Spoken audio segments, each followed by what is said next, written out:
Boa noite a todos. Meu nome é Mathieu. Vocês estão na casa do Le Wagon de noite. É uma empresa que eu fundei com dois sócios brasileiros há 1 ano e meio atrás aqui, que na verdade é uma franquia brasileira de um grupo agora internacional. A gente basicamente organiza bootcamp de programação. Tem vários ex-alunos e alunos da turma atual aqui, então para quem quiser saber mais é só fazer a pergunta, eu acho que todo mundo vai poder explicar, mas basicamente a gente treina pessoal que nunca programou na vida e transforma eles em programador full stack web em 9 semanas, só que 9 semanas onde só faz isso da vida, segunda a sexta. Hoje à noite a gente faz um primeiro evento French Tech junto com a Câmara de Comércio Franco-Brasileiro e com a presença do Jérôme do Lira Network, que vai se apresentar, mas primeiro eu queria só passar a palavra para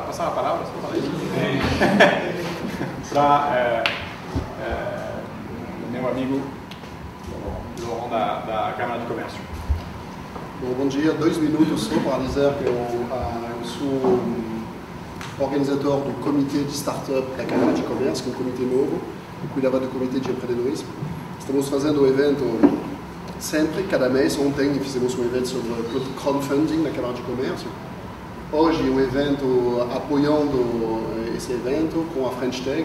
Nós dois somos membros do board da French Tech, que é um label que a cidade de São Paulo recebeu no mês de outubro do ano passado.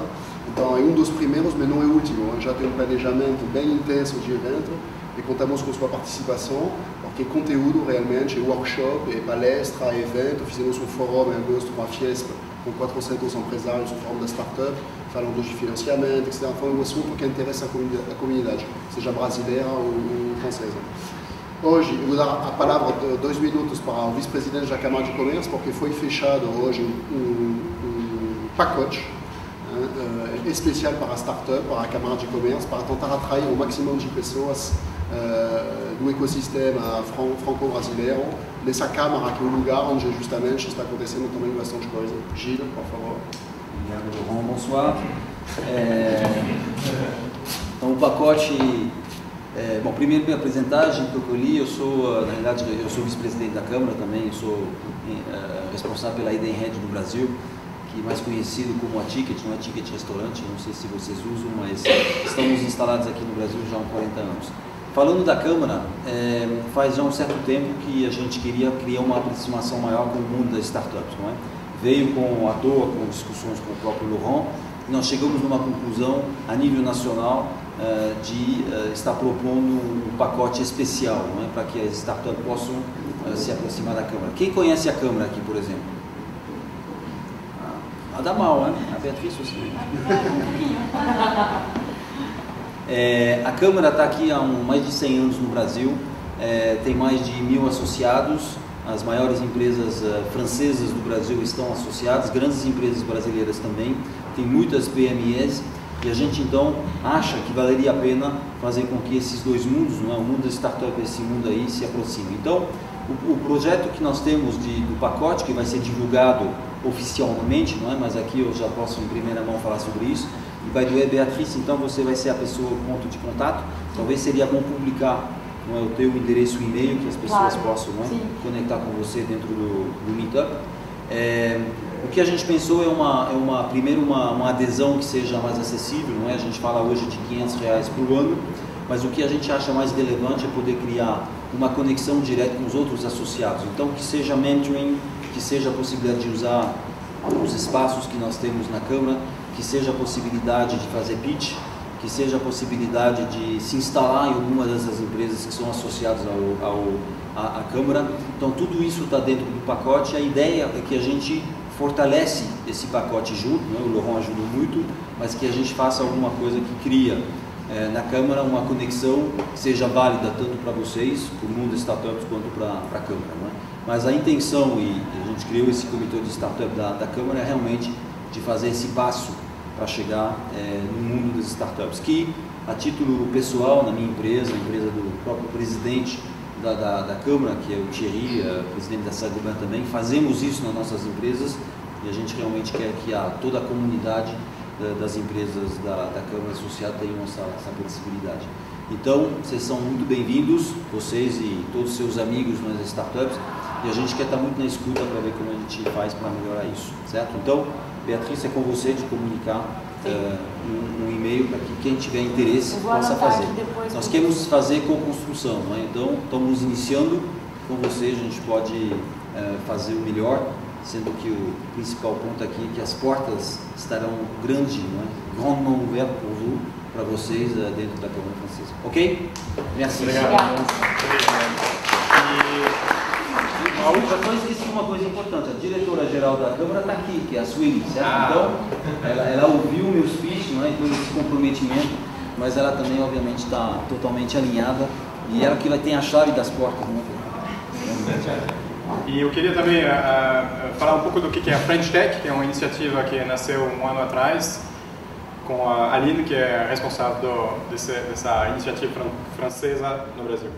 Não sou bem responsável, mas eu sou... Boa noite a todos.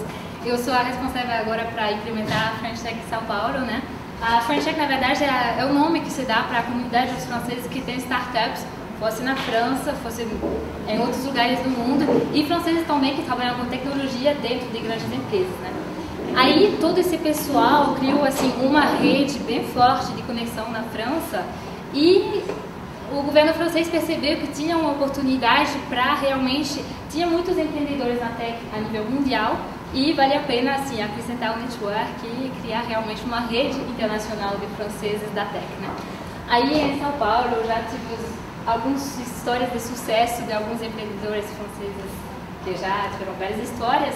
Aí São Paulo foi identificado como um web estratégico para desenvolver. Aí estamos aqui hoje começando a juntar, né? Estamos fazendo um esforço grande para juntar, saber quem está aqui, quais são as startups que estão fazendo sucesso, quem está começando, quem já está trabalhando em grandes empresas, para juntar todo mundo, se conectar com a comunidade brasileira do ecossistema de São Paulo de inovação e o ecossistema francês aqui em São Paulo, para juntos fazer contatos legais, aumentar a visibilidade da França na área de inovação, né, que a França ainda é identificada como mercado para vinho, produtora de art de vivre e tudo mais, só que assim, também faz tecnologia.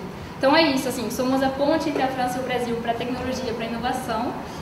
Vamos fazer vários eventos, que nem o Laurent já mencionou um pouquinho. Estamos aqui também para fazer a mentoria, pôr pessoas em contato, enfim, somos realmente uma ponte à disposição para vocês. Qualquer dúvida, estou aqui. Aline. E agora, o Leon, que tem, você falou, 15 anos de Brasil, então quase que não mais francês. Mas quase sou brasileiro. Quase que sou brasileiro. Vai nos ajudar a entender o pagamento online, mas... Vamos lá. The floor is yours. Ok. Bom, boa noite, obrigado pela presença. A ideia dessa intervenção veio de várias reuniões onde eu vou apresentando o pagamento e eu me deparo com uma visão misteriosa do que é o pagamento. Então, a sensação de sempre abrir uma caixa preta quando eu vou falar de pagamento. A ideia é que a gente abra essa caixa junto e que vocês tenham no final uma ideia mais clara do quem faz o que no pagamento e o que é o possível de se fazer, o que é oportuno de se fazer e por que o pagamento é estratégico, por que ele está no coração das fintechs que movimentam bilhões, que se valorizam pra caramba, porque tem muita coisa que se pode fazer à condição de entender o pagamento. Então, vamos lá. Eu tentei fazer caber em 20 slides, menos de uma hora. Vamos tentar. Se vocês quiserem me interromper, fiquem à vontade, senão a gente tem tempo depois para as perguntas e o material eu disponibilizo depois, não tem problema, não precisa anotar tudo. Bom, meios de pagamento são basicamente esses 4. Eu vou focar aqui apenas no cartão de crédito, ok? Porque ele representa 80% do e-commerce. Se a gente falar dos apps, do offline, do online to offline, é 100%. Quais são as suas características? O limite é o grande facilitador, tanto para consumir quanto para vender, para poder parcelar. Ele é internacional, então uma empresa brasileira pode receber pagamentos de cartões do mundo inteiro. Basta, às vezes a loja pode ter uma trava, é uma negociação que ela tem que ter com a sua operadora de cartão. Não existe limitação técnica, ok? É só uma trava. Geralmente os cartões estrangeiros concentram muita fraude. Então, por isso as operadoras travam os cartões estrangeiros, mas não tem uma limitação técnica, é só negociar, ligar, pedir para destravar. As operadoras cobram uma taxa de 4% a 2% sobre o faturamento bruto. Então, é um custo relevante, mas ele traz uma facilidade de vender que compensa tanto, que é o maior meio de pagamento no mundo. Uma particularidade do Brasil é que quando você vende à vista, é tipo à vista, porque você só recebe depois de 30 dias. Se você vende em 10 vezes, você vai receber a 30, 60, 90, etc. Num país, a Selic está com um dígito agora, acontece poucas vezes na história, mas ainda assim é caro pra caramba você vender em 10 vezes sem juros. Então, a venda no cartão de crédito precisa ser atenta aqui. Vou passar rápido. O cartão de débito é como o cartão de crédito, só que é muito mais barato, mas muito mais difícil de transacionar online, porque precisa da autenticação. A gente vai ver isso na frente. Boleto é um processo que não é em tempo real, então não é tão bom para a experiência do usuário, mas ainda ele inclui as pessoas que são desbancarizadas, ainda tem muitas no Brasil. Transferência online não é nada diferente do que um boleto em tempo real. Muitos números.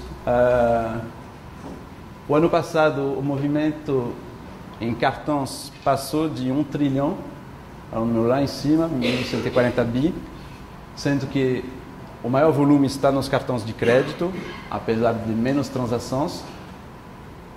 O ticket médio nos cartões de crédito é maior, é onde se vende os eletrodomésticos em 10 vezes, 12 vezes sem juros. O ticket médio é de um pouco mais de R$100, para comparação no e-commerce é de R$400. Os dados de 2017 apontam um crescimento de 6%, então vamos lembrar que o varejo está em crise, como o Brasil, está parado, não está crescendo, mas as vendas no cartão estão crescendo, porque tem uma transferência do dinheiro papel para o dinheiro eletrônico. Okay? O dinheiro plástico e também o dinheiro eletrônico e a transação de cartão não presente, que a gente vai ver em particular aqui. Essas transações não presenciais, elas representam 73 bi nesse semestre, devem acabar o ano com 180 bilhões movimentados. Se a gente faz um drill down, segundo o EBIT, no ano passado o e-commerce movimentou um pouco mais de 50 bi, o turismo 30 bi, os ingressos quase 4, os marketplaces, que é o Mercado Livre, basicamente, 60 bi. A gente chega a 150, a diferença de 150 para 180, eu acho que está muito subestimado, é o mercado de online to offline. Uber, iFood, todos esses aplicativos que são um serviço offline, mas onde o pagamento é feito online.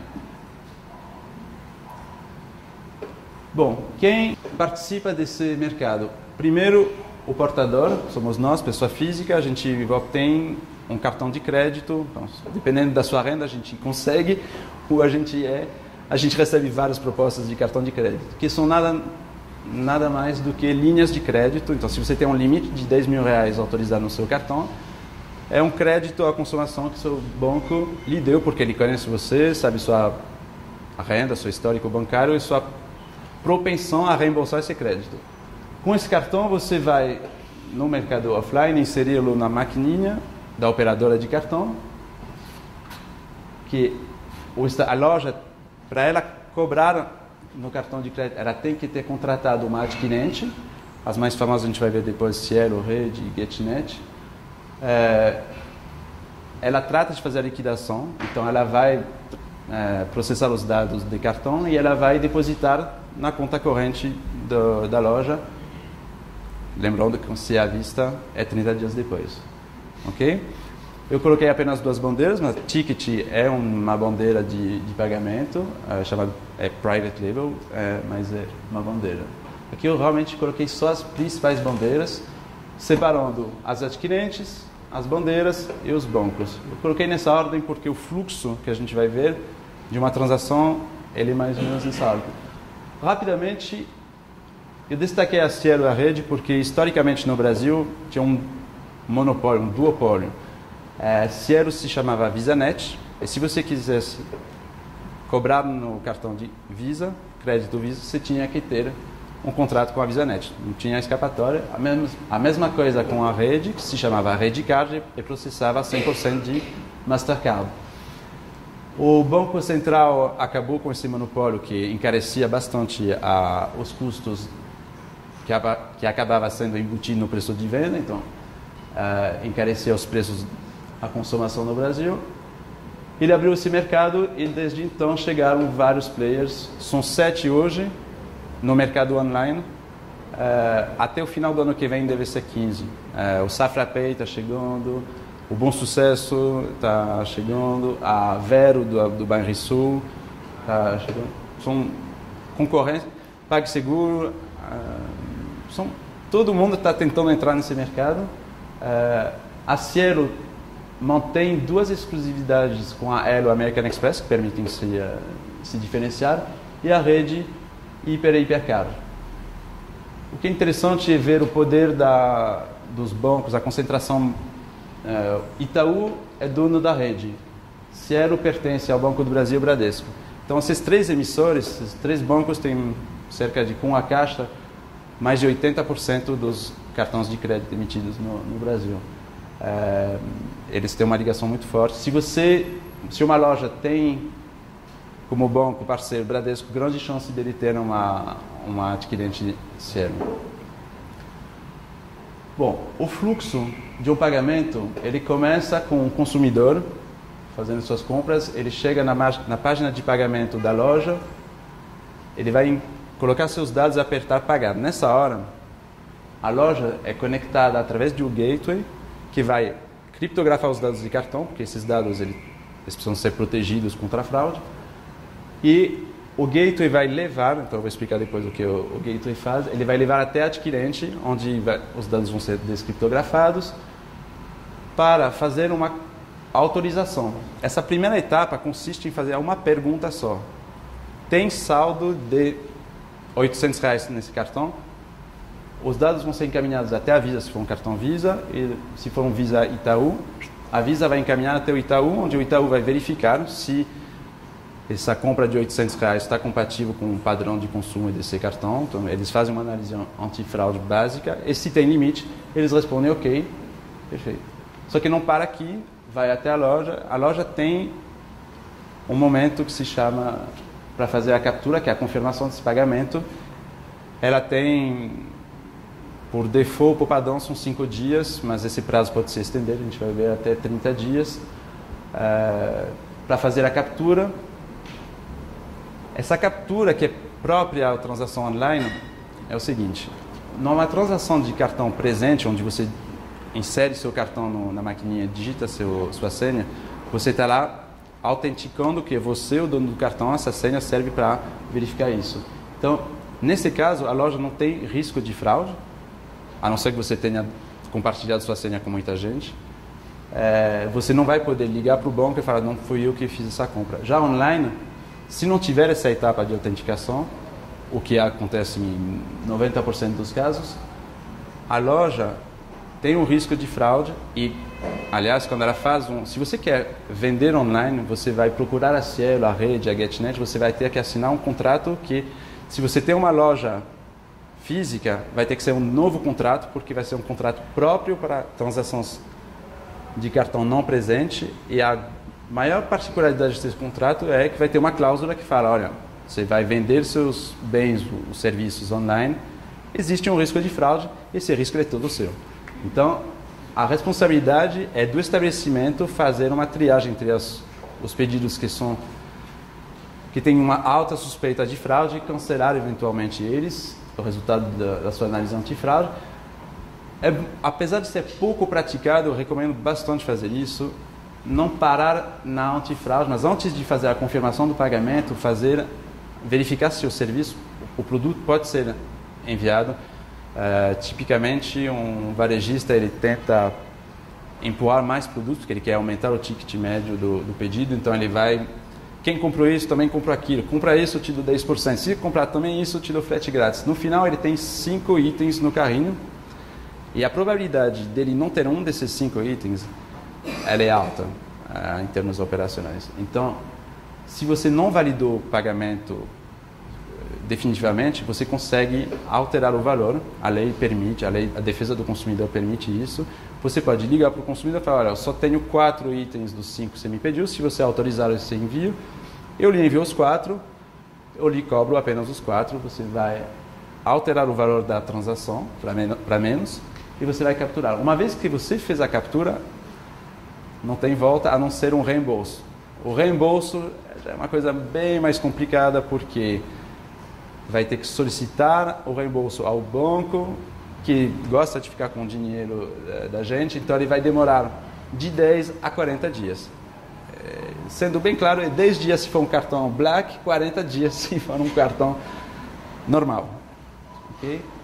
Essa captura ela pode ser parametrizada de vários jeitos, pode ser manual, se o serviço de envio de produtos for manual, no caso de uma empresa pequena, pode ser automático no mesmo dia, depois de 4, 15, 30 dias, quer dizer que se ninguém estiver intervindo nessa transação, ela vai acabar sendo validada depois de 4, 14 ou 30 dias.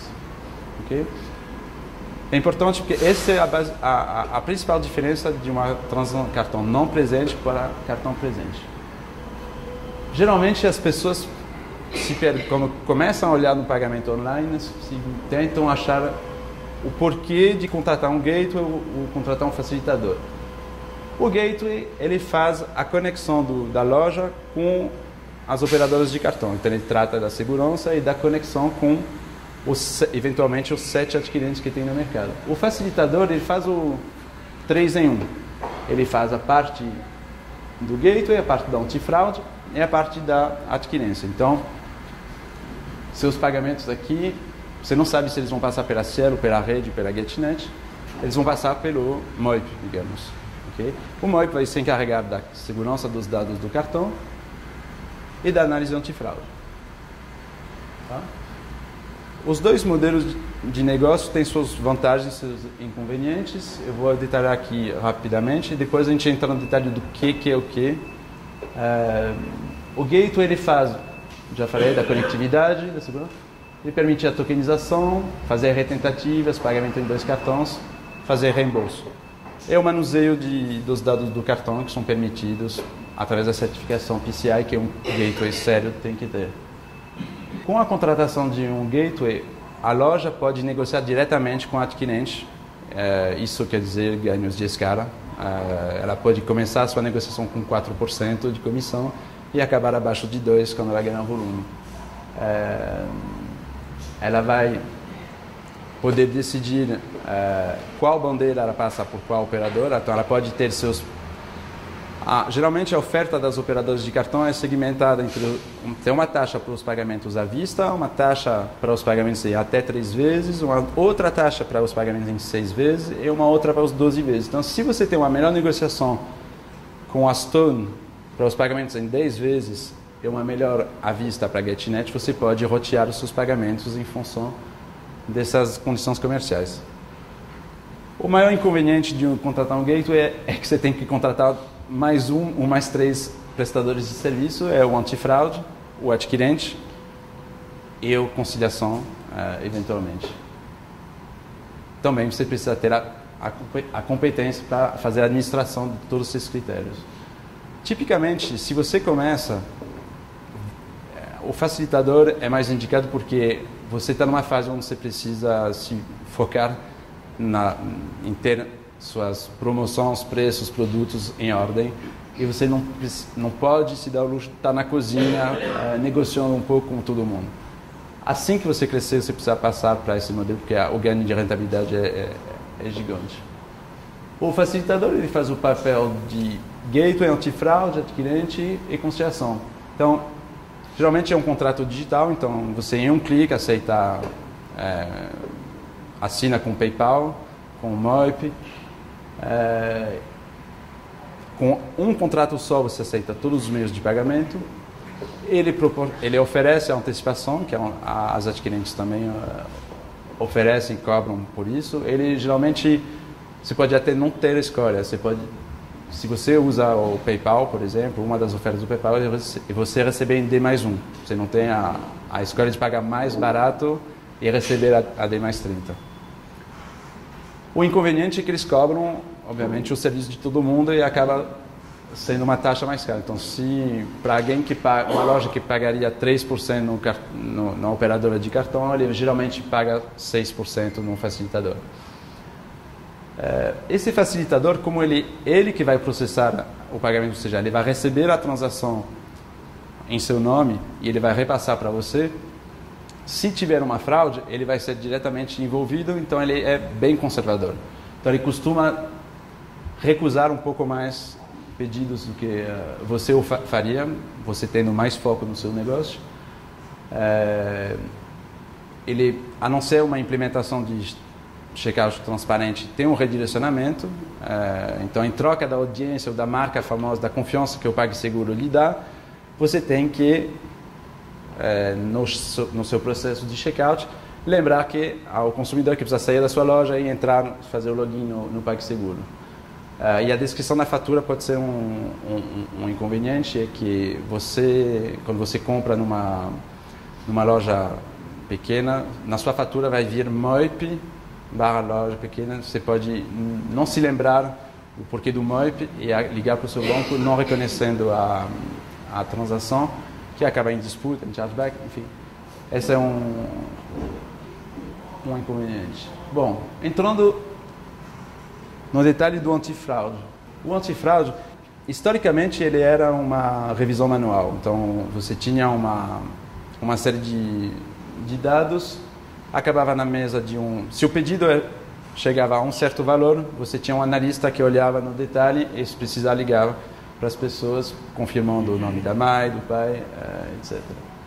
Hoje, com o poder dos algoritmos e do machine learning, a gente consegue, com bastante assertividade, em tempo real,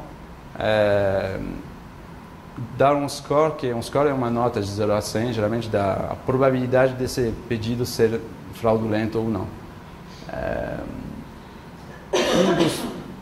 Um dos dados que dá para cruzar e que indica bem a diferença entre um robô e um comprador normal é a análise comportamental. Basicamente é um JavaScript que você coloca no site como um tag do Google Analytics. Na hora que o cliente clica em pagar, a gente faz uma requisição para o antifraude, ele cruza esses dados todos. Então, esse comprador veio da onde antes de apertar pagar? Ele veio do Buscapé, ele clicou em algum banner de promoção, ele passou quanto tempo para preencher seus dados cadastrais, seus dados de pagamento. Depois você pode fazer uma geolocalização, cruzar com uma lista cinza, aplicar algumas regras. Bom, você chega a uma suspeita. Acima de um certo nível de suspeita, você acaba fazendo uma revisão anual, lembrando que isso é o que custa mais caro. Então você procura diminuir a revisão anual, que também não é tempo real. Então a experiência não é tão legal de você ter um consumidor que recebe uma ligação confirmando dados pessoais. Então é importante, hoje tem boas soluções de antifraude que são bem mais baratas pelo fator de rodar algoritmos e não equipes de centenas de pessoas. O 3DS, ele é pouco conhecido ainda no Brasil. Ele vai evoluir para o 3DS 2.0, que deve melhorar bastante a sua popularidade. Ele consiste em identificar o portador. Lembra que eu falei no início? A pergunta na transação online, a primeira pergunta que se faz é: tem saldo, sim ou não? O banco não responde outra pergunta que essa. Ele não fala se é o Jerome que está pagando com o cartão do Jerome, se o Jerome pegou emprestado o cartão do Mathieu e está roubando, usando um cartão com objetivo de fraude. O 3DS, ele consiste numa etapa suplementar no checkout. Uma etapa suplementar, quer dizer, conversão prejudicada, mas essa etapa consiste em chamar o banco emissor do cartão e falar: Itaú, vem cá, me diga se é o seu comprador e ele mesmo que está usando o cartão dele mesmo. O Itaú vai trazer uma página que pede um desafio. Esse desafio geralmente é um token que você recebe por SMS ou que seu aplicativo no smartphone gera para você. Você preenche os 6 dígitos corretamente, o banco retorna para a gente falando: eu reconheço, esse é meu cliente, é o portador do cartão, você pode prosseguir. Quando ele fez isso, o Itaú, nesse exemplo, assume a responsabilidade do chargeback. Você lembram do contrato, da cláusula com o adquirente, que o risco é do lojista? Esse liability shift é bem importante porque você passa a batata quente para o banco. Agora, lembram que tem uma concentração bancária no Brasil, 3 bancos que concentram quase 100% das adquirentes. Eles não gostaram muito dessa ideia de assumir o risco de fraude, por isso que essa solução, apesar de existir há 15 anos, ela foi pouco aplicada, ofertada no Brasil. Uma das razões que dá para entender, eu fui varejista, eu lancei a Fnac.com no Brasil, é que a gente passa muito tempo, todo mundo que tem um negócio já enviou e-mail falando: olha, eu não lhe peço nunca seus dados bancários, tá? Se você receber um e-mail pedindo dados bancários, não sou eu, é uma fraude. Você precisa mudar esse paradigma, porque agora você fala: olha, para sua segurança, eu vou pedir para você confirmar alguns dados do seu banco e tem um redirect para um banco. O consumidor precisa ser sofisticado para saber verificar que tem o cadeado, que o domínio é do Itaú mesmo, etc., para ele confiar. Muita gente se perde nesse processo. Então você tem a página a mais e você tem a desconfiança de preencher, apesar de não ser dados, não é sua senha que você vai colocar, é um one-time password, é aquele código que você recebe por SMS que o seu app gera. Muita gente desconfia. Então você perde em conversão o que você ganharia em risco. O uso disso só faz sentido em modo seletivo, ou seja, quando você tem uma suspeita alta de fraude. Vou pegar um caso extremo, que é um moleque que acabou de ingressar no mercado de trabalho, consequentemente ele acabou de acessar ao crédito, ele mora num CEP ruim, do ponto de vista de varejo. Existe, infelizmente, essa noção. No Rio de Janeiro, por exemplo, tem várias áreas onde você não consegue comprar um videogame. Você consegue comprar, você não consegue ser entregue um videogame ou um smartphone. Então, nesse caso, o analista antifraude ele vai um ticket alto, é um produto muito visado pela fraude, um CEP ruim, e eu consulto os bancos de dados históricos, não conheço os caras, esse CPF, esse cartão, não dizem nada, nunca foi positivado. Esse cara tem uma grande chance dele usar um banco digital, o Digio, o Nubank. Esses caras fazem o 3D muito bem. O cara tem um smartphone, está comprando online, se autenticando, ele se positiva e sim, ele consegue comprar em tempo real, ser entregue aquele videogame que ele quer. Tá? Então, para a loja, é um cara que era... Lembrando do funil, mas passa isso na frente, a conversão. É um cara para quem ela teria negado a venda, pode ser 0,5%, é 0,5% de venda a mais, tem alguns consumidores que não são frustrados. O último ponto de detalhe da concessão é lá no final, depois que o pagamento ocorreu, que 30 dias depois, o dinheiro pinga na conta corrente. O cara que consegue identificar que aquele depósito é relativo àquele pagamento do pedido X é forte. Por quê?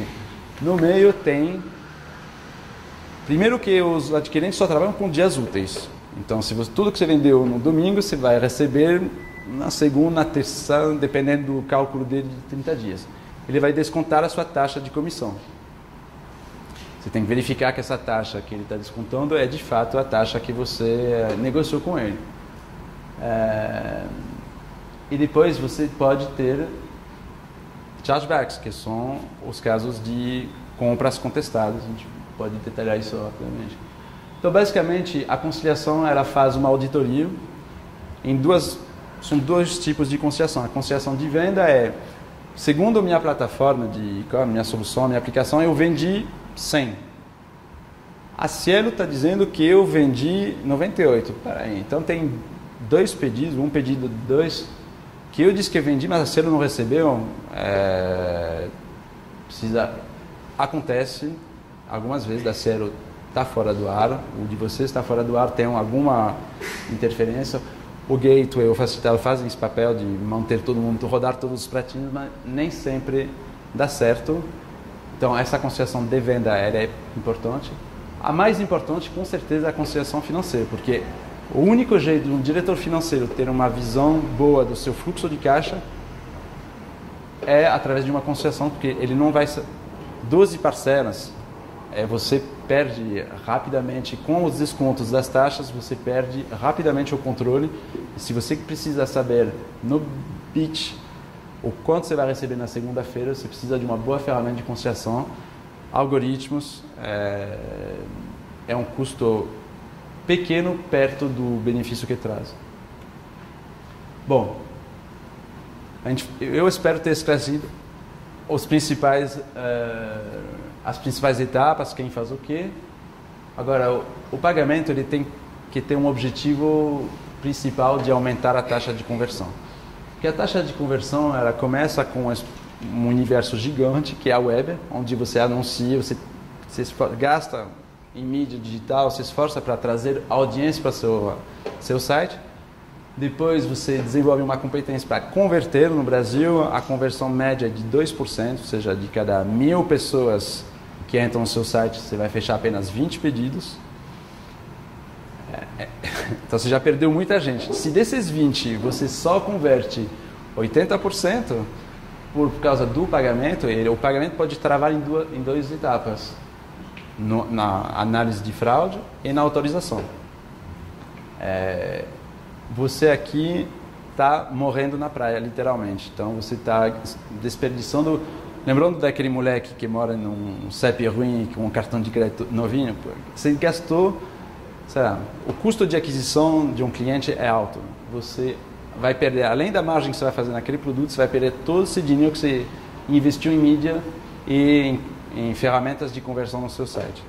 Então, o segredo para isso é a experiência do usuário, uma página de pagamento que ofereça a maioria dos meios de pagamento, mas que seja clean, que seja didática.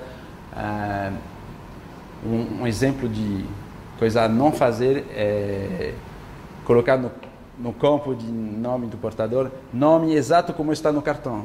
Você vai ter gente que coloca Jerome, País, Banco, Eurocard, Visa, etc. Você vai perder muita gente. E um detalhe, o campo de nome não é tratado nas transações online. Então não serve para nada. Você pode escrever João, Pauzinho, vai dar igual. Okay? Então, ofertar todos os meios de pagamento faz diferença. Então, no mobile, não adianta, é só cartão de crédito. Agora, na web, no televenda, você sempre vai ter alguém que prefere pagar com boleto, porque ele tem... gente, dinheiro frio. Dinheiro frio se usa no boleto, por exemplo. Em Brasília, eu fazia vendas em Brasília. Não, sério, é verdade, comprovado. Você fatura muito mais no boleto em Brasília do que em outras praças. O que é dinheiro frio? Dinheiro frio é dinheiro do qual você não pode, pro qual você não pode justificar a origem. Então, um dinheiro que você precisa lavar. Caixa 2. O pagamento é um clique. Ele atende a compra de impulso, mas ele também reduz drasticamente os erros de digitação. Então, ele facilita bastante a conversão. Retentativa é um conceito simples. Quando a gente bate, os dados de cartão caminham para o adquirente, para a bandeira, para o banco. O banco, se ele recusa por algum motivo. Esse motivo ele não é 100% transparente, mas o banco tem que indicar o porquê que ele recusou essa transação. Se faltou, não tem limite suficiente, você pode ofertar, em vez de virar as coisas e falar para esse cara, o teu pagamento não deu, tchau, você fala, olha, você quer tentar passar em 2 cartões? É uma maneira de você não perder esse cliente. Se é uma tentativa de fraude que o banco aponta, você pode entrar em contato com esse cliente e falar, olha, você não se importa de ligar para o seu gerente do banco? Porque passagem aérea, por exemplo, todos os pedidos de valor que fogem um pouco do padrão de consumo, o banco costuma recusar. É uma proteção para o seu cliente. Então, nesse caso, o consumidor liga para o seu gerente e fala: olha, sou eu mesmo, sabe? Você me conhece, eu comprei nesse site e aparentemente deu problema. Um gateway é capaz de reprocessar esse pagamento no dia seguinte, ou 2, 3 dias depois, sem que o consumidor tenha que logar de novo, colocar seus dados de pagamento de novo. Então, você consegue recuperar bastante pagamento. Lembrando que se são 2% de pagamento que você consegue recuperar, é 2% de faturamento a mais. É muito mais fácil você recuperar aqui dinheiro do que mandar embora pessoas ou fazer um budget com redução de custos drástico. O que prejudica é a UX ruim e um fator importante que é a antifraude e seus falsos positivos.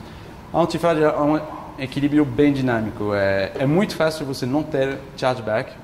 É você recusando tudo que é suspeito. Você vai ter zero perda com o chargeback, mas você vai deixar de vender bastante coisa. Eu não expliquei o chargeback ainda. Chargeback é alguém que liga para o seu banco, deve ter acontecido comigo, acontece bastante, porque eu faço pagamentos de teste em vários lugares e acaba sendo fraudado bastante, então o Itaú já me conhece bem, e eu ligo lá e falo: foi sim, de novo. Então, eu não reconheço essa compra. Essa também não, Então, eu não gastei R$600 de gasolina, também não comprei uma TV de 3 mil. E aí, geralmente, quando o seu cartão é fraudado, eles atacam e tem 3, 4 lançamentos nele. Então, você liga para o seu banco. É um direito seu, do consumidor, de não pagar essa despesa. Lembra que, na origem, a loja tomou o risco de comercializar seus produtos online, e com isso ela aceitou o risco da fraude. Então, se ela não obrigou você a se autenticar, ela corre esse risco. Tem muito esperto no mundo inteiro, não é só no Brasil, que sabe desse direito do consumidor e que faz autofraude, o friendly fraud, que é você comprar, se você é um pouquinho mais esperto, você manda entregar na casa do seu primo e você fala: puta, não fui eu. Um mês depois. Os bancos começam a correr atrás desses caras, porque a fraude no Brasil o Brasil é o terceiro maior mercado de fraude no mundo. Então, a antifraude, ela não é só um custo de você ter enviado a mercadoria e você não ser pago por isso. Se eu roubei os dados do cartão do Mathieu, é o Mathieu que vai ver um lançamento do Submarino, ele não tem nada a ver com... Ele vai reclamar com seu banco, mas ele vai ficar com uma opinião ruim sobre o Submarino. Então, é importante você fazer a autorização e antes de capturar, porque a captura, que é a validação do pagamento, é que vai efetivamente fazer o lançamento na fatura do Mathieu. Então, se você antes disso consegue perceber que é uma fraude, você pode cancelar essa transação. Fica em branco, o Mathieu não vai ficar sabendo de nada, a não ser que ele tenha aquele serviço de SMS que lhe avisa para cada autorização. Infelizmente, tem bancos que mandam SMS na autorização, outros na captura, não tem padrão ainda, mas lembram que é importante diminuir o atrito com o cliente, ainda mais o cara que não é um cliente seu, que não tem nada a ver com essa história. Então, a antifraude deve buscar isso também. A tokenização é o fato de você armazenar os dados do cartão para permitir os dados em um clique, os pagamentos em 0 clique, tipicamente os negócios de assinatura, onde você é Netflix, você vai pagando sem saber, porque todo mês ele vai lançar no seu cartão. Para você poder... nenhuma loja tem, é muito raro, mesmo lojas de porte muito maior, elas não têm o direito de armazenar dados de cartão, porque para isso você precisa ter uma certificação. Na indústria tem ISO 9000, trabalhar. Na indústria de cartão de crédito tem, se chama PCI, PCI. Você precisa ter essa certificação para poder manusear os dados de cartão e armazená-los. Então, um gateway ele é auditado anualmente, porque as competências dos hackers evoluem, as exigências para se defender dos hackers também têm que progredir. Então, anualmente as normas evoluem e a gente tem que segui-las. Com esse direito, a gente consegue prover esse serviço de pagamento em um clique.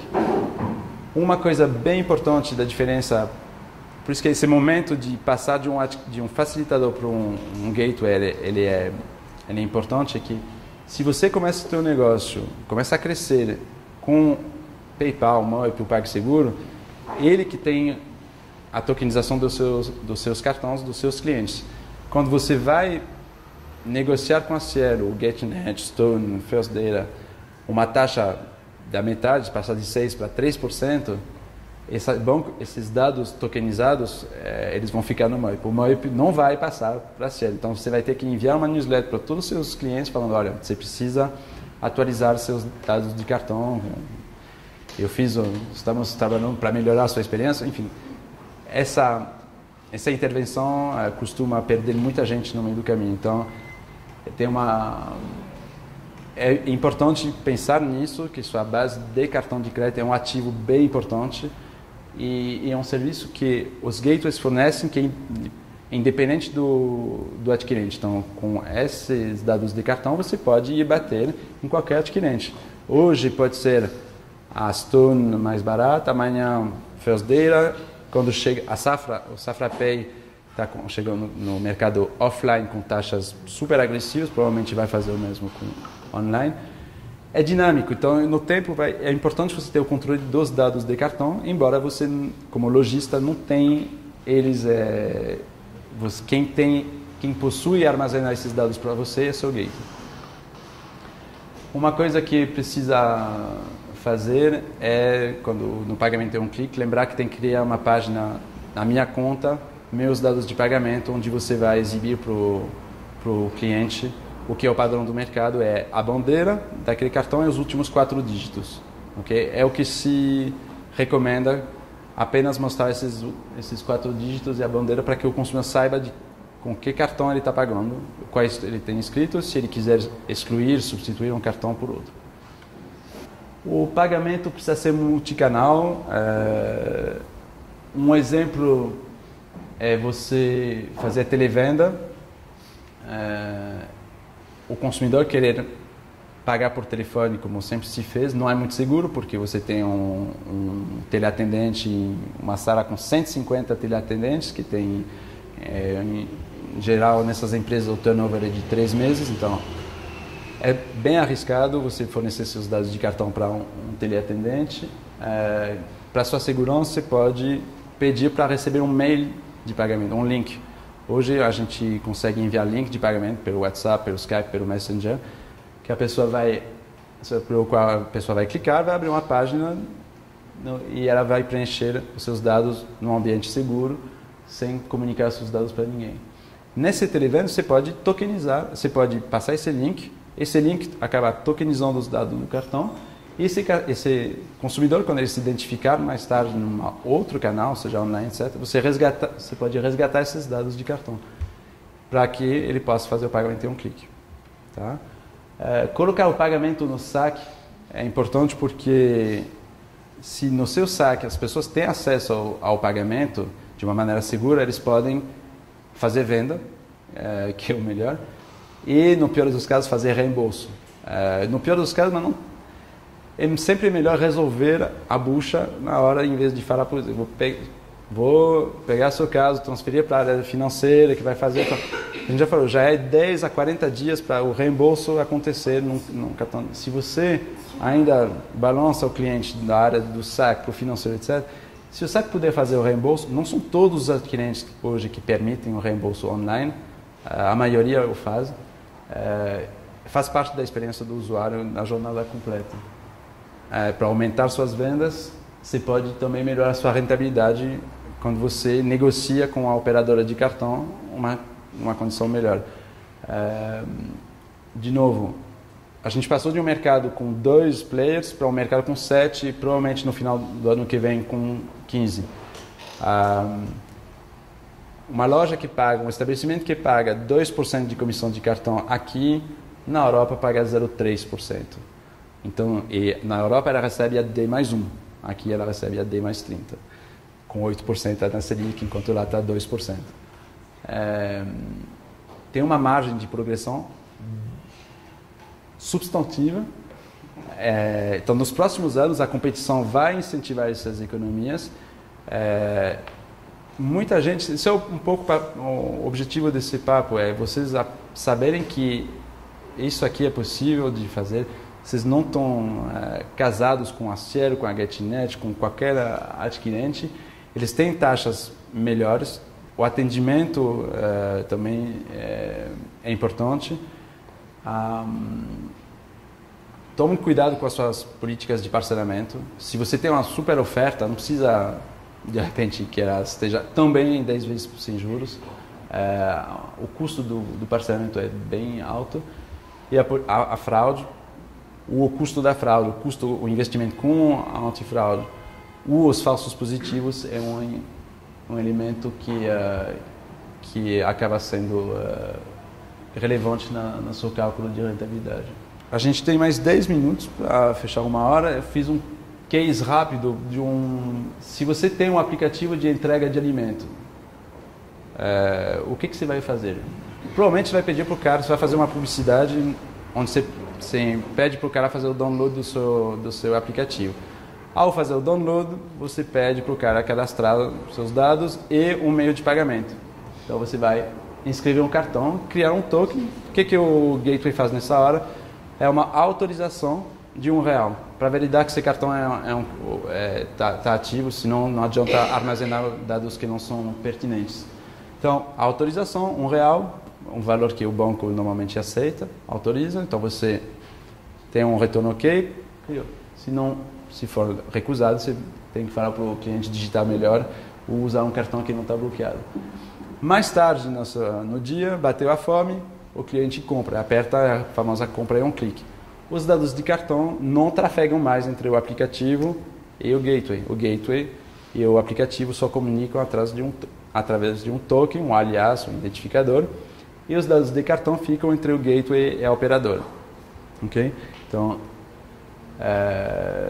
se a transação for autorizada, vai para a capturar, que é onde você vai fazer a análise antifraude. Eu não coloquei aqui a fraude para não complicar, mas a gente pode verificar se tem o refrigerante que vai com a pizza ou não. E se for recusado, como eu falei, a gente pode fazer a retentativa. Alterar o valor, seria o caso do cara pedir 2 pizzas no refrigerante, não tem um refrigerante, eu ligo, não tem nada que satisfaz, então em vez de perder a venda, eu faço, se o cliente concordar, eu mando só as 2 pizzas e eu lhe cobro só as 2 pizzas, então vou alterar o valor da transação, tirando o valor referente ao refri. A conclusão do pagamento eu capturo, okay? Então é o web service de captura. Se o entregador se perdeu no caminho e que o cliente liga e fala, não recebi as pizzas, ele merece um reembolso, você vai fazer um refund. E o consumidor no seu token, ele quer saber quais cartões ele inscreveu. Para isso, você vai consumir um web service de Get Token Details, que vai exibir a bandeira, os últimos 4 dígitos para o seu cliente. E se ele quiser excluir um cartão que ele bloqueou e substituir por um novo, você vai usar o Update Token. Basicamente, é nisso que consiste uma integração com um gateway de pagamento. Okay. Pronto.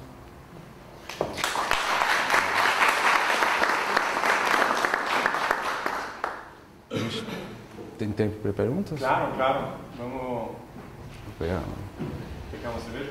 Sim, por favor. Então, antes de começar as perguntas, só queria falar que as cervejas vêm de uma startup que nasceu no Le Wagon, chama Mais Uma. Cadê o... Tá aí? Você quer falar 1 minuto do que é Mais Uma? Vem. Não, traz uma cerveja para o Jerome e explica o que você fez. O Jerome vai buscar a cerveja. Então, somos 4 pessoas que se encontramos com Le Wagon e estamos criando uma empresa que permite de um delivery de cerveja em seu sítio, em sua casa, em sua empresa, onde você quer, em 40 minutos. Então, isso é para fazer a comunicação de... Cerveja fresca, fria. Com balde e copas também. Isso é para comunicar mais mas o business é de em estádio de fazer delivery em seu sítio como um aplicativo que permite você de comer e beber em estádio de futebol sem mover. Então uma pessoa vem para dar sua bebida e sua comida em seu sítio em 5 minutos. Então, mais uma cerveja para conhecer pessoas e comunicar. Qual que é o site? Mais uma cerveja.com.br? É o site? O website? Mais uma cerveja.com. Pronto. Sempre. Obrigado. Obrigado. Esse é um exemplo de fintech. Ele oferece um serviço e o pagamento está no coração do aplicativo e provavelmente da remuneração. É um serviço muito bom. Tem uma pergunta, acho que um dos primeiros slides que você passou, você mostrou a quebra de pagamentos, crédito e débito, né? Aí a pergunta é se montar... Esse é o primeiro, o segundo, esse aí. Aí eu tô vendo ali o total, né, débito, crédito, aí eu queria saber, o boleto bancário ainda faz sentido aqui no Brasil? Faz. Mas ele está ali dividido, não? É uma outra... Porque parece ser bem pequeno, né? É que aqui eu foquei... Se a gente falar de todos os meios de pagamento, a gente tem que falar das bandeiras tipo ticket, vale refeição, que são fundamental para um iFood, por exemplo. O boleto, ele é... Na última pesquisa do mercado de e-commerce, um 18%. 18. Tá? Boleto e transferência bancária. Faz sentido então uma opção boleto? Pra caramba. Você tem vários casos de uso do boleto. Primeiro, você tem toda a população que não tem cartão, que é segundo o EBIT, você tem 96 milhões de pessoas economicamente ativas e só tem 47 milhões de pessoas que fizeram uma compra online. Então, você tem esses 50 milhões de pessoas que são potencialmente desbancarizados. O boleto é uma solução para eles. Você tem todas as pessoas que não confiam na internet, e tem ainda bastante, então que preferem imprimir um código barra aí no ATM pagar. E você tem o que eu falei para brincar, mas não deixar de existir, as pessoas que têm dinheiro frio e que vão pagar online, você não pode pagar em cash.Sim. Mas você paga no boleto, você vai pagar esse dinheiro no banco e você limpou o dinheiro. Tem mais uma outra pergunta, né? Também meio de pagamento, é só conceitual. Mas, por exemplo, Apple Pay, Samsung Pay, os wallets, tipo Google Wallet, isso você considera como meio de pagamento também? Ou isso é, por exemplo, uma transação de débito que você, na verdade, tem que colocar o seu cartão? É um pouco dos dois. Eles vêm, aí uma briga de gente grande, porque eles vêm morder uma fatia do mercado dos bancos emissores, das bandeiras e dos adquirentes, que eles acabam cobrindo tudo isso. Então, eles pegam uma comissão, uma parcela também nesse processo. A tecnologia, um pouco, cada um tem sua tecnologia com um número de cartão único para cada transação, é bem mais complexo, na verdade. Mas o Brasil, tipicamente, ele é um mercado onde a interoperabilidade ele é quase nula.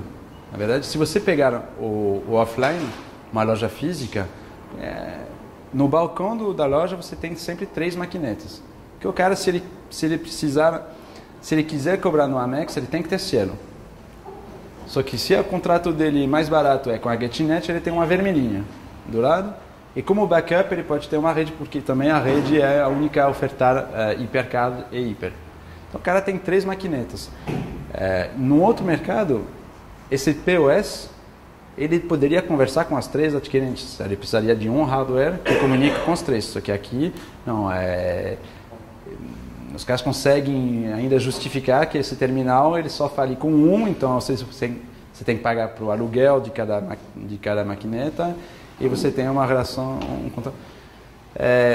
na web já é bem melhor, porque um gateway consegue... Primeiro, você não tem custo fixo de aluguel de maquineta e você consegue conversar com todo mundo sem custo fixo. A integração é o problema do gateway, você só tem que negociar o contrato com o adquirente. Um Apple Pay, um Samsung Pay, ele vem por cima dessas adquirentes de bancos e bandeiras, ele faz um tudo em um... então ele incomoda muita gente, tanto é que ele nem chegou não chegou no Brasil. Vai demorar um pouquinho para chegar, eu acho. Tem que ter uma licença, uma autorização de atuar no Brasil para atuar, é isso? Que trava ele na entrada do Brasil? Não, tem a questão da interoperabilidade. Tem a interoperabilidade, tem a questão dos terminais de pagamento que estão nas lojas estarem compatíveis, tem que os bancos emissores autorizarem essas transações, tem uma série de paradigmas. Só para esclarecer um pouco, eu trabalhei numa empresa chamada Braintree nos Estados Unidos, é um meio de pagamento, e ela processava Copay. No fundo, quando você, estou esclarecendo, né? No fundo, quando você vai com o seu, a Apple, o que ela faz? Ela tokeniza o cartão dentro do seu sistema operacional, mas por trás ele passa para o gateway. Então, por exemplo, a Braintree era um dos gateways autorizados, né, pela Apple para poder processar o pagamento. Então, você vê daqui do vinha para o Braintree, aí a gente processava aqui e mandava, por exemplo, para a First Data, qualquer outro por trás, né? E aqui no Brasil é muito engraçado, ter os terminais da EG, que é um desses leitores, né, que fabrica o equipamento, que até pode para suportar aquilo, mas a questão mesmo é como a Apple lá, por exemplo, cobrava, se não me engano, do emissor. Sim. Então era a briga porque o emissor não quer pagar. E aqui lá a Apple é muito forte e conseguia dos bancos, né, Bank of America, mas aqui no Brasil. E aqui você tem 3 emissores que têm 80% do poder econômico, o Itaú, Bradesco e o Banco do Brasil. Se esses 3 não concordarem na tua proposta, você não tem proposta no mercado. Né? Primeiro, obrigado por compartilhar aí. Eu tenho uma dúvida sobre débito. Eu sei que antigamente existia o débito online, né? Que a pessoa entra lá, coloca a agência e conta. Estou falando de recorrente, tá? Recorrência. E aí eu consigo processar esse pagamento recorrente. Eu sei que hoje não existe mais. Então, você está falando de débito automático, isso. O débito em conta corrente. Tem DDA, débito automático, mas débito em conta o produto, tá? Só que eu vi recentemente que a Netflix, enfim, mais uma startup aí, então, não sei qual é, mas enfim, eles estão fazendo débito em conta recorrente, se você só coloca o número do cartão, você não precisa mais colocar agência e conta, é só o número do cartão. Queria saber se você não conhece, eu posso compartilhar. Sim, é que aí são 2 caminhos de transação totalmente diferentes. Um é o banco direto de banco a banco. Na prática, se você não é uma empresa gigante, você não vai conseguir um convênio para o banco do consumidor autorizar esse débito de conta corrente. É muito difícil hoje os bancos autorizarem esse débito em conta corrente, a não ser uma Comgás, uma Eletropaulo e empresas desse porte. O que a Netflix fez é a recorrência no cartão de débito. Aí o cartão de débito é outro caminho. Ele passa por um gateway, por um adquirente, que passa pela bandeira e vai no banco. E aí todo mundo recebe e tem a comissão de cartão. O cartão de débito, ele exige o 3DS, que é a autenticação, para não correr o risco de fraude. É uma transação instantânea, então você não tem tempo para revisão manual. O que o Netflix fez é pedir para que essa transação não seja com 3DS, ele assumindo o risco de fraude. Para isso, não são todos os emissores que aceitaram, então alguns bancos apenas aceitaram. Para alguns BINs são os 6 primeiros dígitos do cartão que indicam qual banco, qual bandeira, qual banco emissor e que tipo de cartão é esse. É um cartão Premium, básico, Gold, Corporate, pré-pago, etc. Então, eu gostaria que seja verdade, mas isso é mais um efeito de marketing, falar que tem, para dizer que tem inovação, que na prática não se faz. Porque um estabelecimento que quer fazer recorrência no cartão de débito hoje, ele vai esbarrar o adquirente não autoriza, a bandeira não autoriza e o banco emissor não autoriza. Para ele conseguir alinhar as estrelas desses três caras, precisa ser uma empresa bem grande e esperar bastante tempo. Tem muito cliente que tem cartão de débito, mas não tem crédito? Tem, mas tipicamente não são os mais economicamente ativos. Quem tem dinheiro no Brasil tem, não apenas um, vários cartões. Até por isso faz sentido você propor pagar em 2 cartões. Tem muita gente. Acho que o brasileiro, eu sempre falo dessa história, mas a minha esposa é brasileira, tem a mesma idade do que eu, tem uma família de classe média. Bom, sei lá, digamos 13 anos, nossos pais eram no Brasil, na França, acharam legal introduzir a noção de dinheiro, enfim, gestão de dinheiro. Eu recebi uma moeda, já bem amarela, porque já está velha, e eu tinha a escolha de eu comprar uma bala, deixar no porquinho, e comprar uma carrinho de ferro, de metal no final. A experiência da minha mulher com o dinheiro foi um pouco diferente, porque os pais delas lhe davam uma nota, que era novinha, tinham no máximo 2 anos, e eles falam, amor, corre gastar, porque amanhã vale menos. O brasileiro tem uma relação bem sofisticada com relação ao dinheiro. Quem tem mais grana, rola as suas compras, a cada 10 dias ele vai usar um cartão diferente para fazer rodar sua linha de crédito à consumação, na verdade. A minha pergunta, só contextualizar, a minha pergunta foi porque na recorrência isso atrapalha muito na conversão. E, por exemplo, hoje eu trabalho com processamento de doação. E a gente processa débito em conta. Tem alguns clientes, por exemplo, o Greenpeace é meu cliente. Ele tem o débito online. Então, a pessoa entra lá, coloca a agência e conta, eu consigo processar a doação dele. Tem outros clientes que eles têm débito direto autorizado. Então, o contador vai lá, coloca a agência, conta, e daí ele tem que atualizar no app ou ir para a agência ou no ATM lá e autorizar essa doação. Então, isso influencia muito na conversão, por isso que eu perguntei. Não, a tendência não é o banco fazer isso direto com o débito automático, a tendência é muito mais o cartão de crédito, porque você tem o cartão de débito, mas você tem toda a cadeia com os seus intermediários que, sim, eles mordem um dinheirinho aí, mas eles também fornecem um serviço então você tem um antifraude, você tem uma conectividade. Eu acho que o caminho na recorrência ele é o cartão de crédito, onde tem que fazer diminuir as taxas de comissão, então é a concorrência que vai incentivar isso. O cartão de débito, se conseguir emplacar, fazer um 3DS, uma autenticação na primeira compra, depois você casou esse cartão com o MEI, que é o número do celular, um e-mail, um CPF, os segundos, terceiros, etc., pagamentos, o risco de ser uma fraude é bem menor, então faz sentido na recorrência você ter uma análise de fraude, não na primeira, nos 3 primeiros, porque funciona assim, os chargebacks eles aparecem 50% nos primeiros 30 dias e os outros 50% demoram até 2 meses. Então, se você validar um cadastro depois de 30 dias, você ainda corre o risco de levar bastante fraude. Então, depois de 3 meses, você pode baixar a guarda e fazer o processamento. Então, poderia pedir para o seu assinante fazer 3 mensalidades onde ele vai fazer. Não é um pagamento, é um clique, ele vai ter que se autenticar. Nos demais, você já processa. Como eu te falei, vai precisar que as bandeiras, os emissores, as operadoras de cartão se alinham. Agora, no mercado mais competitivo, precisa inovar, se diferenciar. É tipicamente um produto que vai ganhar espaço porque precisa... E ainda por cima, permite aos adquirentes sair da briga por taxa, que hoje o que eles tentam evitar é perder cliente pela taxa. Então, se eles conseguem produtos diferenciados, eles conseguem justificar uma taxa maior e, de repente, para muitos negócios recorrentes, é muito mais pertinente pagar um pouquinho mais caro a taxa, mas garantir uma recorrência maior, uma conversão melhor.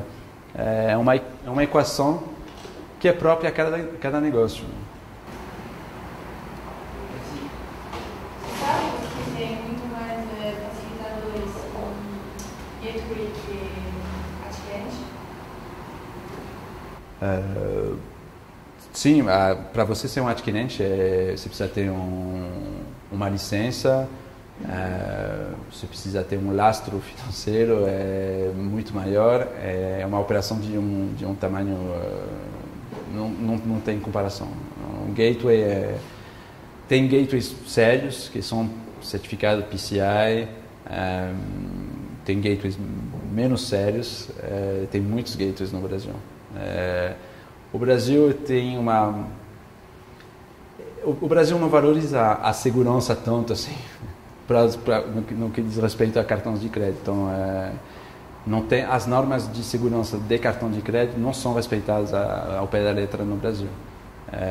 Por exemplo, você digita os seus dados de cartão nas lojas. Na Europa, você digita os seus dados de cartão num ambiente, numa página hospedada por um gateway, um facilitador, mas é alguém que é certificado PCI. Aqui não, aqui você coloca seus dados num site, numa aplicação, ela envia via web service para um gateway, um facilitador. Se alguém estava sniffando os dados no meio do caminho, você acabou de passar milhares de dados de cartão quentes para um fraudador. Eu já falei isso para diretor financeiro de empresa grande, falei, você está usando, seu fluxo não está PCI compliant, é um risco. Cara, você mora aqui quanto tempo? Aí eu falei, não, o cara tem razão. Hoje, se você, de novo, você tem um risco, você tem quanto você perde de conversão ao redirecionar um cliente para uma página de autenticação, por exemplo. Na Europa, na França tipicamente, você não compra uma passagem de trem ou de avião sem isso. Então o consumidor está já acostumado, ele passa por isso sem problema. Você não vai perder um consumidor por isso. Aqui no Brasil você perde. Então, o que no final dá mais lucro é correr o risco. No Brasil tipicamente e tanto é que as bandeiras que são os policiais desse mercado, então quem dita as regras e fiscaliza são a Visa, a Master, a Amex, etc. Eles hoje fazem vista grossa para muitas práticas no Brasil de você capturar os dados de cartão num ambiente que não é certificado PCI e você enviar via web service. Mas não sei se eu respondi a tua pergunta. É muito mais fácil você abrir um site e falar que você é um gateway do que falar que você é um adquirente. Para isso você precisa ter conversado com as bandeiras, com os bancos emissores do Brasil inteiro. Você só faz isso com muitas negociações e muito dinheiro em Brasília.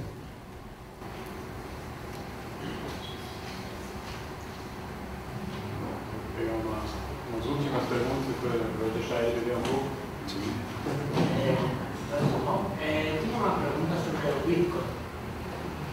¿Cómo se hace Sabía. el mercado de e-commerce sin ese tipo de monedas que son mucho más flexibles, rápidas, para intermediarios, encriptado? ¿Cómo se hace entonces? ¿Se una penetração ou se acha que não vai ter? Olha, eu tenho um lado utopista, idealista. Eu falo, adoraria. Eu sou francês no Brasil e eu tipicamente eu não fico feliz da gente depender do dólar, porque os americanos passam imprimir dólares e a gente compra esses dólares então, se a gente tivesse uma moeda internacional alternativa como o Bitcoin, eu adoraria. O problema é que você tem essa concentração política que faz que as bandeiras, os bancos hoje boicotam o Bitcoin, que é uma moeda que escapa às garras deles. Eu vi nos Estados Unidos que já tem fundos que permitem investimentos através do Bitcoin para comprar ações. Eu acho que Se levar o Brasil para lá com Bitcoin, vai ser investimento lá. O Bitcoin ele tem um mercado já e ele deve não vai ser, é incontornável para o mercado de, em português, não sei, remittance, transferência de dinheiro de país a país. Então, tipicamente, o imigrante nos Estados Unidos, o mexicano, para enviar dinheiro para casa, ele vai usar o Bitcoin, que é muito mais rápido, muito mais barato do que fazer uma transferência de banco a banco. No e-commerce, hoje, não é tão rápido assim, demora um tempo, não é instantâneo como o cartão de crédito sei lá, talvez a gente possa resumir que o que a Visa e Master são? Eles são networks, ok? Eles permitem que você, brasileiro, se você vai ao Japão, com seu cartão do Itaú, você vai conseguir comprar na loja lá que tem o seu contrato com o adquirente lá. Eles são um network de interoperabilidade dos bancos brasileiros que conversam com os bancos do Japão através da rede da Visa, da Master. E para isso precisa de tecnologia, precisa de confiança, de marca. Então, eles são marcas fortes, eles são os patrocinadores de eventos globais, porque eles são marcas globalizadas. Até o Bitcoin alcançar esse nível de popularidade, para que um lojista, um comprador tenha confiança nesse meio de pagamento, vai demorar. A criptomoeda eu acho que eu te falei que a utopia eu gostaria de acreditar. Acho que o que na prática vai acontecer é a aplicação do conceito de criptomoeda por bancos. Está falando do blockchain? Isso, é o blockchain. Porque o Bitcoin é anônimo, ele é associado a... Ele escapa ao controle de muitos agentes federais, governamentais, que não vê isso com muito bons olhos. É política, a trava é muito mais política do que tecnológica ou financeira. João, obrigado pelo papo. Obrigado.